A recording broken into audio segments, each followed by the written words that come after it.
അപ്പോൾ കൂട്ടുകാരെ നമ്മുടെ ചപ്പാത്തിക്ക് കുഴച്ച് വെച്ച മാവ് നല്ല റെഡി ആയിട്ടുണ്ട്. ചൂടുവെള്ളത്തിൽ കുറേശ്ശെ വെള്ളം ഒഴിച്ച് ഉപ്പ് ഒഴിച്ച് കൊടുത്ത് നമ്മൾ നന്നായിട്ട് കുഴച്ചെടുത്തതുണ്ട്. അപ്പോൾ നമ്മൾ കയ്യിലൊന്നും അങ്ങനെ ഒട്ടിപ്പിടിക്കുന്നില്ല. വെള്ളം പാകത്തിനാണ് നമുക്കിങ്ങനെ കയ്യിലൊക്കെ ഒട്ടിപ്പിടിക്കാതെ നമുക്ക് നല്ല സോഫ്റ്റായിട്ട് കുഴച്ചെടുക്കാൻ പറ്റും. ഇങ്ങനെ ഇടുമ്പോൾ തന്നെ ഇത് നല്ല സോഫ്റ്റ് ആകുന്നുണ്ട്. ചെറിയൊരു ചൂടുവെള്ളം തിളയ്ക്കണ്ട, അല്പം ഒന്ന് ചൂടായി വന്നു കഴിഞ്ഞാൽ ആ വെള്ളം നമ്മുടെ കൈ കുഴയ്ക്കാൻ പാകത്തിനുള്ള ചൂട് മതി. എന്നിട്ട് നമ്മളിങ്ങനെ നന്നായിട്ട് ഈ കൈയുടെ ഈ ഭാഗം വെച്ച് ഇവിടം വെച്ചിട്ട് പ്രസ് ചെയ്ത് കൊടുക്കണം. ഇങ്ങനെയായിട്ട് പ്രസ് ചെയ്ത് കൊടുക്കുമ്പോഴത്തേക്കും ഈ മാവ് നല്ല സോഫ്റ്റ് ആകും. വളരെ പെട്ടെന്ന് ചെയ്തെടുക്കാവുന്നേ ഉള്ളൂ. ഞാൻ ഇങ്ങനെ നീട്ടി പറയുന്നത് കൊണ്ടാണ് ഒരുപാട് സമയം വേണമെന്ന് തോന്നുന്നത്. ഇങ്ങനെ നന്നായിട്ട് പ്രസ് ചെയ്ത് കഴിഞ്ഞുണ്ടാവും, പിന്നെ നമ്മൾ കയ്യിലേക്കൊന്നും നമുക്കങ്ങനെ പിടിക്കില്ല. ഉണ്ടാവും. ഇനി നമുക്ക് കയ്യിൽ ഇങ്ങനെ ഞാൻ ഉരുട്ടുമ്പോൾ കണ്ട കയ്യിലൊന്നും പിടിക്കുന്നില്ല.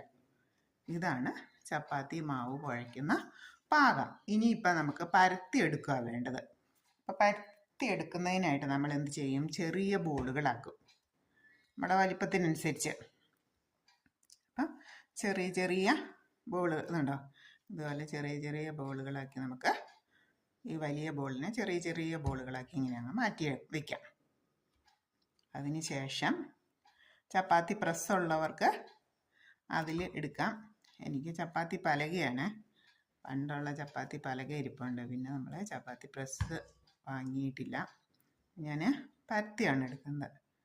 നമ്മുടെ ആവശ്യത്തിന് വലിപ്പമുള്ള ബോളുകളാക്കി മാറ്റുന്ന ഈ വലിയ ബോളിനെ പെട്ടെന്ന് നമുക്ക് ചെയ്യാവുന്നതേ ഉള്ളൂ കേട്ടോ. കുട്ടികൾക്കൊക്കെ വളരെ ഇഷ്ടമാണ്. ഇതൊന്ന് ചപ്പാത്തി ഉണ്ടാക്കി ചപ്പാത്തിക്ക് വെജിറ്റബിൾ കറിയോ മുട്ടക്കറിയോ അല്ലെങ്കിൽ കടലക്കറിയോ ഒക്കെ ആയിട്ട് ചപ്പാത്തി ചുട്ടെടുത്ത് സ്വല്പം ഒരു നെയ്യും കൂടെ തടവി കൊടുത്തു കഴിഞ്ഞാൽ കുട്ടികൾക്ക് വളരെ ഇഷ്ടപ്പെടും. നല്ല ടേസ്റ്റി ആയിരിക്കും. ചപ്പാത്തിക്ക് നമുക്ക് ഏത് കറി വേണമെങ്കിലും നമുക്ക് തയ്യാറാക്കാം. ഉരുളക്കിഴങ്ങ് കറി തയ്യാറാക്കാം, മുട്ടക്കറി തയ്യാറാക്കാം, വെജിറ്റബിൾ കറി തയ്യാറാക്കാം, കടലക്കറി എല്ലാം ചപ്പാത്തിയുടെ കൂടെ ഇതെല്ലാം കോമ്പിനേഷനാണ്. അതുകൊണ്ട് ഇപ്പം നമുക്ക് ആവശ്യത്തിനുള്ള ബോളുകൾ കിട്ടി. ഉണ്ടോ?